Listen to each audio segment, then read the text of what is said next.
आज हम डिकोड करेंगे यूपीएससी को। आपने किसी न किसी को कहते सुना ही होगा कि वो यूपीएससी की तैयारी कर रहे हैं। इसका मीनिंग क्या है? इसका मतलब है कि वे यूपीएससी, जो कि गवर्नमेंट की सेंट्रल रिक्रूटमेंट एजेंसी है, उसके द्वारा करवाए जा रहे किसी न किसी एग्ज़ाम की तैयारी कर रहे हैं। मतलब कोई भी व्यक्ति कभी यूपीएससी की तैयारी नहीं कर सकता, बल्कि उसके द्वारा करवाए गए एग्ज़ाम की तैयारी करता है। तो यूपीएससी है क्या? यह एक कमीशन या एजेंसी है जिसका हेडक्वार्टर भारत की राजधानी नई दिल्ली में है।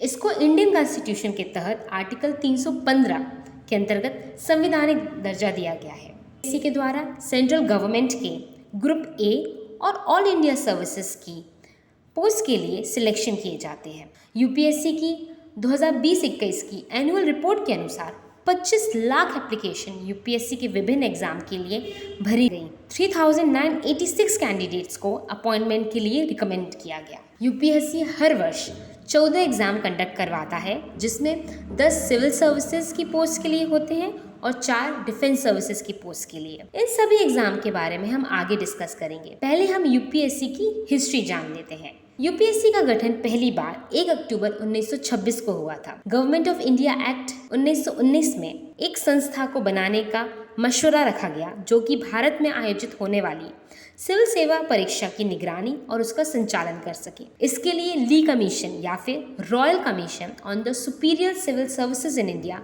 की स्थापना की गई। 1924 की रिपोर्ट में Lee commission recommended that the Statutory Public Service Commission, contemplated by the Government of India Act 1919, should be established without delay. Working on this, the first Public Service Commission was constituted on October 1, 1926, with chairmanship of Sir Ross Barker, a member of British Home Civil Services. इसके बाद government of India act 1935 ने centre और provinces के public service commission को अलग अलग करने की बात कही। 26 जनवरी 1950 को इंडियन कॉन्स्टिट्यूशन के प्रोमलगेट होने के बाद में इस फेडरल सर्विस कमीशन को रीनेम किया गया यूनियन पब्लिक सर्विस कमीशन में, और साथ ही इसको एक कॉन्स्टिट्यूशनल दर्जा दिया गया। यूपीएससी भारत की सबसे अग्रणी और हाईली रिस्पेक्टेड संस्था है, जो 1950 से आज तक सिविल सर्विसेज एग्जाम कंडक्ट करवा रही है। अब हम बात करते हैं कि यूपीएससी के क्या क्या फंक्शंस हैं। यूपीएससी के फंक्शंस में एग्जाम्स को कंडक्ट करवाना उसका पहला